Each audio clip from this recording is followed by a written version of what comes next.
So, I remember being really excited for Tales of Zestiria. I remember watching the pre-release stuff. I remember seeing the Japanese audience be disappointed by the story. I remember holding out hope and pre-ordering it myself. I remember playing it for myself and thinking, oh, they were right. Tales of Zestiria is a 2015 game about a world where humans and seraphims live. Humans are self-explanatory. You might even be one right now, or at the very least, interact with them daily. Seraphim are magical beings that govern the elements that, not unlike fairies, can only be seen by certain people. Put a pin in this point, we'll need it for later. There are also two other concepts: Hellions and Malevolence. Malevolence is negative energy that comes from human emotions, such as anger and sorrow, that literally becomes a blight on the land. If a human is overcome by malevolence, they become a Hellion, which is a monster. They can either be defeated or purified by specific people. In this world, on the continent of Glenwood, lives Sorey, a human teenager in a village full of seraphim. He and his Mikleo have lived there since childhood. One day they go to explore a ruin near their village and find a human girl, Alicia, collapsed in the middle of it. They also find a fancy glove, and Sorey immediately wears it. They bring her back to their home and let her rest. And of course she's weirded out because she can't see any of the seraphim. After she leaves, a bad guy invades their village and eats a person whole. He's clearly looking for Alicia. Thus, Sorey decides to go look for her, and Mikleo goes with him because, why not, I guess. This is the inciting incident of the game. On to the characters. Our main character is Sorey. He doesn't have a last name because he was raised by seraphim. Also, I think they call them seraphs in the game, but the correct plural is seraphim. So I'm saying seraphim. Usually, Tales games will try and subvert and play with standard JRPG genre tropes. Here? Nope. I have compared him to the human equivalent of a D emote. He goes through most things in the game with a smile on his face, unless the giant evil furry is making him puke. He's fairly static overall. I could tell you what other Tales protagonists have learned in their game, but not Sorey. He might display more traits than that if this was the side material we were talking about, but as for the game itself, he is basically fantasy Jesus. Mikleo is Sorey's, and he is Sorey's sassy childhood friend. He's a water seraph, so he can conjure up water and ice. He's also the foil to Sorey's idealism as somewhat of a grounding force, so we can have banter between them. In the traditional Tales party structure, Mikleo actually fills the role of the heroine, which has nothing to do with his gender and more to do with the fact that he's the childhood friend with a romantic shade to it, and he has healing abilities. His English voice actor was actually only a year older than the character at the age of 18 when the game was being made, so I think he did a pretty good job. Alicia is the catalyst of the inciting incident. Sorey and Mikleo find her passed out in a ruin near where they live, and Sorey takes care of her until she's ready to leave. She is both a princess and a knight. She's one of the driving political forces at the age of 15, and she can take care of herself in a fight. She also gets sidelined by the narrative because she has low compatibility with seraphim, so Sorey gets put under a lot of strain making sure that Alicia can interact with the non-human party members as his squire for some reason. Alicia was actually heavily advertised before the game to the point where people thought she was the heroine. She's still important, she's the impetus of the plot, she's just less important than expected. And we basically don't really see her for most of the game, actually. She's also the star of the DLC campaign, so that's fun. I think she deserves both pants and a better game. Why did they put her in the hot pants? None of the other knights wear hot pants. Lila is a really important seraph. The first big city you go to is called Lady Lake, and she is the Lady of the Lake. King Arthur reference, King Arthur reference.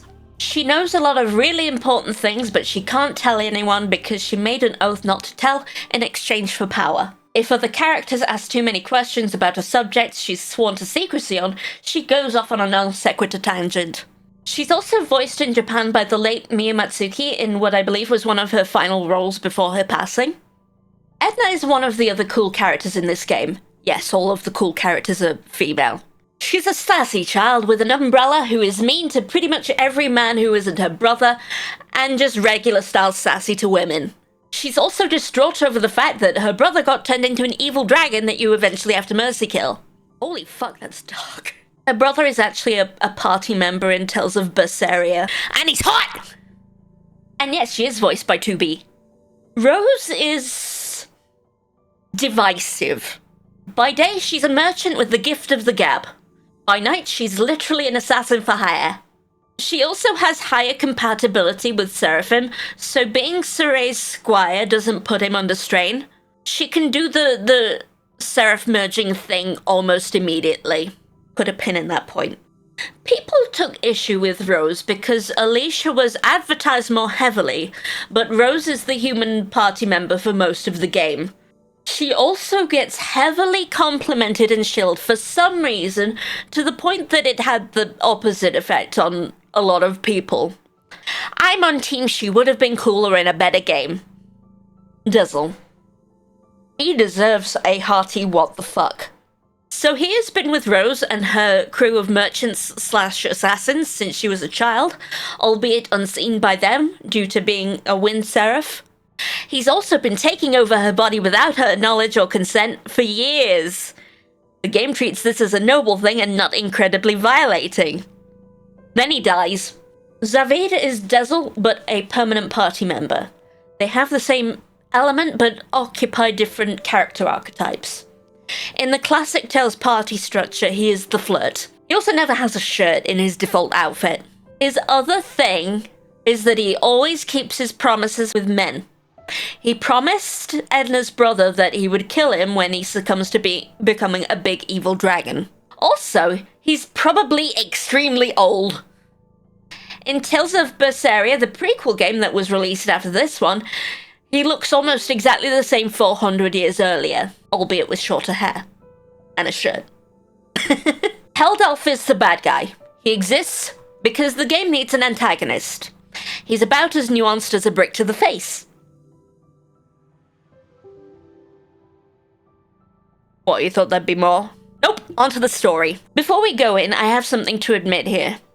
Replaying the game gave me a legit stress response, and I need to look out for my health, so a portion of this story is taken from the Tales of Wiki and put into my own words, because it's been a long time since I played the entire game myself. So I think I may have brought up the monomyth before. For a refresher, this is a story structure that a lot of stories have followed for as long as humans have recorded fictional events. I already described Sorey's call to adventure, meeting Alicia in the ruins. The supernatural aid in the structure is meeting Lila in Lady Lake, while there's a hellion outbreak in the church. She allows Sorey to become a shepherd, which is a very special hero that can purify malevolence. He is now Fantasy Jesus, including the religious aspect. Alicia then becomes Sorey's squire, which is like an assistant, kind of, sort of, to the shepherd. And then Lila herself gets assistance in the form of Mikleo and Edna, here called sublords to her Prime Lord. They search the land for the source of all malevolence, the Lord of Calamity. Due to Alicia not being super compatible with Seraphim for whatever contrived reason, Sorey has to take on a heavy burden in order to keep Alicia as his squire, and she is forced to leave upon finding out because keeping her on is making him lose half of his sight. They meet Heldelf, the evil kitty man Lord of Calamity, nearly get their butts handed to them, and get rescued by Rose. They discover that she has high compatibility with the Seraphim, and they make her Sorey's squire instead. Dezel also joins, and we don't like Dezel, but at least we have all 4 elements now, I guess. Then one of Heldelf's minions, the uncomfortably designed Simone, turns out to have murdered Dezel's friends. Rose is grievously injured, and Dezel dies for realsies. After that, though, we get the local pervert Zavid as our wind seraph instead, who steals and wears Dezel's hat for the rest of the game. Heldelf approaches them once again and tries to prompt Sorey to go to his side. Sorey says no, but is curious why he was asked in the first place. So they go find out. So Heldelf was once a human man who was a military general in the country of Rollins, which is at war with the game's country of Highland. He left the town of Camlan to be destroyed by Highland because the townspeople hated the soldiers who were there, so he gave them what they wanted, basically. And then the town was destroyed by Highland. The previous shepherd, Michael, cursed Heldelf into an unaging, immortal being that eventually became the Lord of Calamity. Michael used his infant nephew as a sacrifice for this curse. That infant's name? Micleo, as in our party member. Micleo was a sacrifice to Mautellus, who was like the head seraph, who had become a Hellion in the chaos, so now Heldelf was infused with basically an evil deity. Sorey is also from the destroyed town of Camlan, being born to a townsperson right after she passed away, which to my understanding is quite rare in real life. Thereafter, the young Sorey and freshly seraph Micleo are taken in by the people of Elysia, the seraph-only hamlet from the beginning of the game. After a shocking lack of angst over this knowledge, they determine that the only way to kill Heldelf for good is by shooting all of the seraphim in the party out of Zavid's fancy gun called Siegfried, apparently at the cost of their lives, but not really because it's revealed that they do survive. In order to purify Mautellus, Sorey is put to sleep for thousands of years. We get to see in the prologue that Micleo looks a bit older now while exploring some ruins. He falls down a hole and is pulled up by a familiar silhouette. As an aside, I didn't write this in the script, but you can actually find Heldelf in the overworld during the course of the story before you, find out his deal. If you beat Heldelf before you're supposed to, before you find out his deal, you can actually get the bad ending of the game, where the world ceases to be, because you didn't address the root cause of the problem. I.e. that Mautellus is a Hellion. On to the gameplay. This game draws elements of its battle system from 3 previous Tales games, Grace's F, Exilia 1, and Exilia 2. It takes the basic comboing from Grace's F. I hated Grace's F's battle system. That might just be my bias towards Team Symphonia style Tales games and not Team Destiny. The thing it takes from the Tales of Exilius is the linking system, except it kind of built the whole story around it. 2 of the 3 human characters, Sorey and Rose, can armatize with partnered seraph characters. I called this the seraph merging thing earlier, and that's basically what armatization is. Whoever uses it gets blonde hair, a really, really long ponytail, and a fancy white, gold, and whatever element colored jumpsuit. Unlike other games, you can't freely swap out all party members. There must be a human available for the seraph characters to be partnered to. You can, however, swap out seraphim on the fly, so that you can have the elemental advantage. Ideally, armatization would be like a tactical weapon. You gain a lot of power, but there are drawbacks you need to account for, but I found it to be more like a fuck you, I win button. I've been playing through the game and I've just unlocked it in my current run as of this writing, and suddenly fights are super piss easy. I mean, I guess that if a character dies while armatized, both they and the seraph die, so that's 2 life bottles instead of 1, but that's been a rare occurrence for me. I'm of the opinion that they took the linking mechanic from the Tales of Exilia games and basically worked backwards from there to make a plot for the game. Don't quote me on that, that's just how I feel about it. The dungeons are corridors upon corridors, not unlike Persona 4, but unlike Persona 4, there isn't much visual distinction. Battles are also in-world instead of having a separate arena as in previous games. This means fights are in restrictive spaces and even across tiny chasms in the world that you have no way of crossing. The overworld is super big for no good reason. I remember there being a really big field with only a ruin in the direct center and a couple of landmarks scattered about. I don't remember how long it took to cross the giant field, but the words 10 minutes comes up in my brain, and I'm not willing to find out. My gripes with the game. Sorey and Micleo are heavily, heavily implied to be in a romantic relationship. It's not unusual for a Tales game to imply that their lead and the heroine have romantic feelings for each other. Hello, it's post-video recording Pink. I am recording an aside to say that I found the skit that implies that Sorey and Mikleo are gay. And wow, you can barely interpret this as gay. You could interpret this as entirely platonic. And this is the closest they get to saying we're gay. Disappointing. It just comes off a little bit differently when it's a same-sex relationship. In the game, there's like vague hints that Sorey and Mikleo are more than just besties. The least vague it gets is during a completely missable skit in the DLC skit. That's it. You could feasibly argue for either friendship or romance based off the evidence in the game. They never outright say, we are in a romantic relationship. There's no hints. Like, they really care for each other.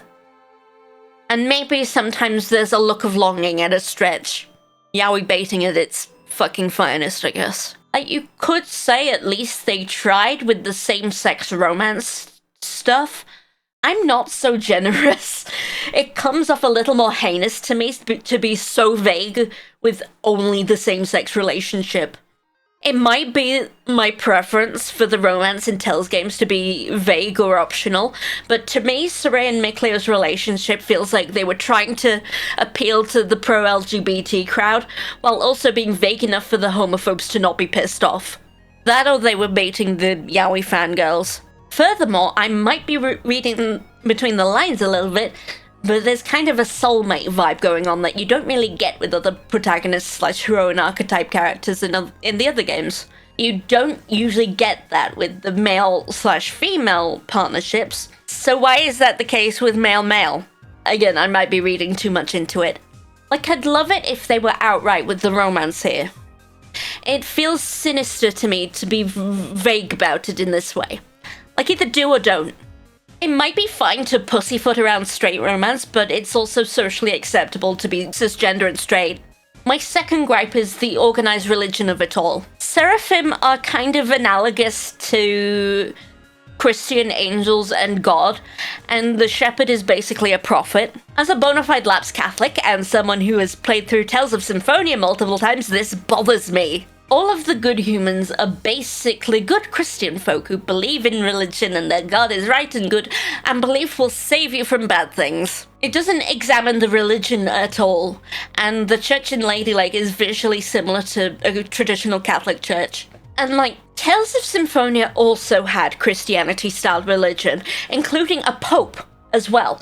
But that religion turned out to have been founded by a guy who wants to turn every living being into basically a zombie and make a world for only himself and his sister. Like, the religion itself was corrupt almost the whole way to the top, and used and spat out people like nobody's business. And it was extremely racist. Here in Tales of Zestiria, everyone is right and correct to believe in the organized religion, and it's not the corrupt thing. The politicians of the country are. I don't feel like the game was observing or saying anything about issues that could parallel real-world issues. Just having big feelings is bad and turns people into hellions, I guess.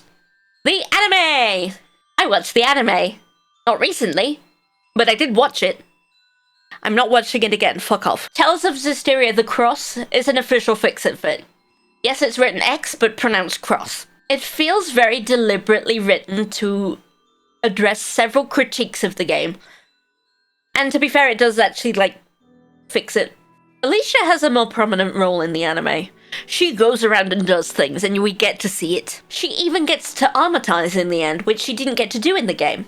Heck, she even becomes a monarch at the end. Also, everyone keeps, like, a kind of in contact with Alicia, so she's not, like, out of the loop, because Sorey doesn't unsquire her. Rose isn't as perfect and infallible as she was treated in the game. She struggles with things, and the Seraphim don't trust her at first due to her night job. We also get a bit of backstory as well, if I remember correctly. Even Sorey gets an entire moment of being interesting. He gets really pissed at one point and nearly becomes a Hellion. Yeah, that's about it, though. Also, it's implied that Aizen gets to survive and be purified from being a big evil dragon. So that's nice. Tales of Zestiria was a mobile gacha game that was basically a giant crossover for the Tales series. I admittedly don't know much about it, because it never came out in English, but it did the impossible. It made Sorey into an interesting character. One of the arcs contains a fractured dimension, a concept from Tales of Zestiria 2, which basically just means an alternate universe, where seraphim suddenly become corporeal and can be seen by anyone and everyone. After this, a bunch of disasters happen, and humanity at large blame this on the seraphim, thus sparking a war. Sorey comes into contact with a mysterious purple mist that's steadily turning him evil. While he still has some hold of his sanity, he implores Mikleo to seal him away. Sorey is sealed, and Mikleo searches the world for a cure. Hundreds of years pass, and Sorey's seal weakens. This version of Sorey is a Lord of Calamity, leading the Seraphim in the war against humans. He's an extreme misanthrope, determined to exterminate all humans, including himself, because of the loss of Edna in his and Mikleo's hometown. Sadly, it's really hard to find information on this game, because it was never officially translated into English, but like, what the hell? I want to see a translation of this story because it looks really interesting. So, Pink, what positive things can you say about Tales of Zestiria? The theme song fucking goes.